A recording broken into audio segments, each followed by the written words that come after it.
foco extremamente claro e definido em sua pregação: Jesus Cristo e este crucificado. Ou seja, a mensagem de Paulo não era filosofia humana, debates intelectuais ou tradição religiosa vazia, mas sim Cristo como Salvador, Cristo como centro da fé, Cristo como fundamento da transformação espiritual. Paulo entendia que o evangelho verdadeiro não se resume a conhecimento, mas a poder espiritual. O propósito do evangelho é apresentar pessoas perfeitas em Cristo. E o estudo destaca que Paulo afirmou: para apresentar todo homem perfeito em Cristo. O texto está em Colossenses 1:28.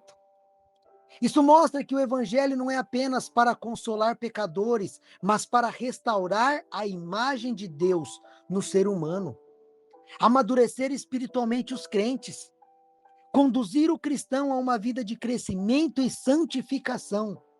O objetivo final não é apenas que a pessoa creia, mas que seja transformada.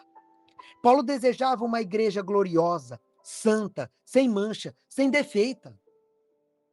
Efésios 5:27, Cristo quer apresentar a igreja sem mácula. Paulo pregava com ensino e advertência, e o texto enfatiza que Paulo usava dois métodos fundamentais: ensino, para instruir na doutrina verdadeira, e advertência, para alertar sobre perigos espirituais e desvios da fé.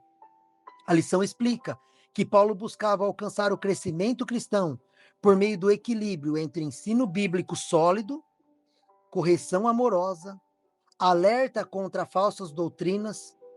E isto está em harmonia com os outros textos bíblicos. Atos capítulo 20, do verso 29 ao 31, Paulo está alertando sobre lobos vorazes que entrariam na igreja. Lá em Romanos 16, verso 17, temos uma advertência contra divisões e escândalos. Em 1 Timóteo, capítulo 4, verso 11, nos ensina a exortar. Também em 1 Timóteo, capítulo 5, verso 7, instrução pastoral. Em 2 Timóteo, capítulo 4, versos 1 e 2, a pregar, corrigir, repreender e exortar. Ou seja, o evangelho verdadeiro inclui confronto contra o erro, crescimento espiritual, o caminho para a maturidade cristã. E o texto faz uma comparação muito clara com o crescimento de um bebê. Assim como os pais celebram os primeiros passos, as primeiras palavras, o crescimento gradual, Deus também espera crescimento na vida cristã. E o estudo confirma que crescer é natural e esperado. Maturidade é resultado de um processo. O cristão amadurece quando leva a sério os ensinos e advertências da palavra. A maturidade cristã não acontece por acaso. Ela acontece pelo discipulado e pela prática da fé. O significado de perfeito lá, que está em Colossenses, capítulo 1, verso 28. A lição explica que a palavra grega traduzida como perfeito é teleios. Esse termo não significa sem possibilidade de erro humano, mas significa completo, maduro, inteiro, desenvolvido, sem defeito no sentido de plenitude espiritual. Portanto, perfeição em Cristo significa chegar a uma vida cristã equilibrada, firme e madura, não uma santidade superficial. E o texto relaciona isso com a ideia de que a lei de Deus é ampla e profunda, envolve não só ações, mas também pensamentos e intenções. Salmo 119, verso 96, vasto é o mandamento. Também em Hebreus nos menciona, Hebreus 4:12, a palavra discerne pensamentos e propósitos do coração. Ou seja, a maturidade cristã envolve transformação interna, não apenas aparência externa. O perigo dos falsos mestres é a necessidade de discernimento. O texto explica que Paulo advertia porque falsos mestres surgiriam dentro da igreja.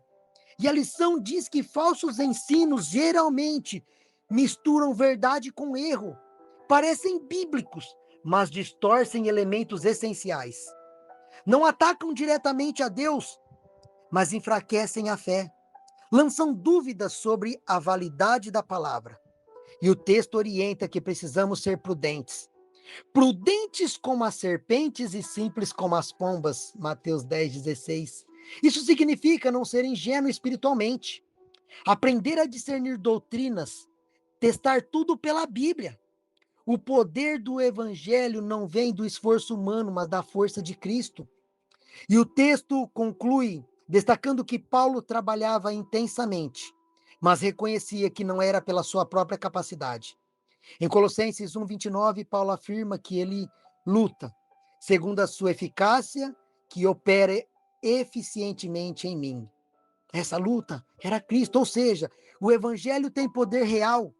Cristo trabalha dentro do pregador e dentro do crente. O crescimento espiritual depende da ação divina.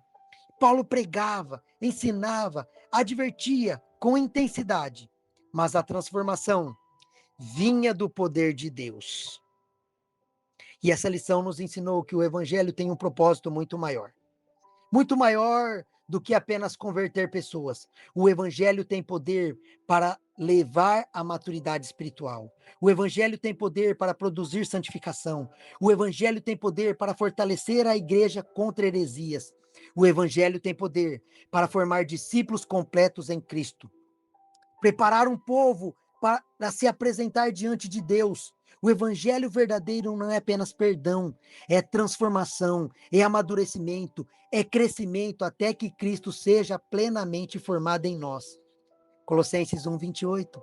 A fim de apresentar todo homem perfeito em Cristo. Medite nessas palavras no dia de hoje. E nos vemos amanhã para o nosso estudo adicional.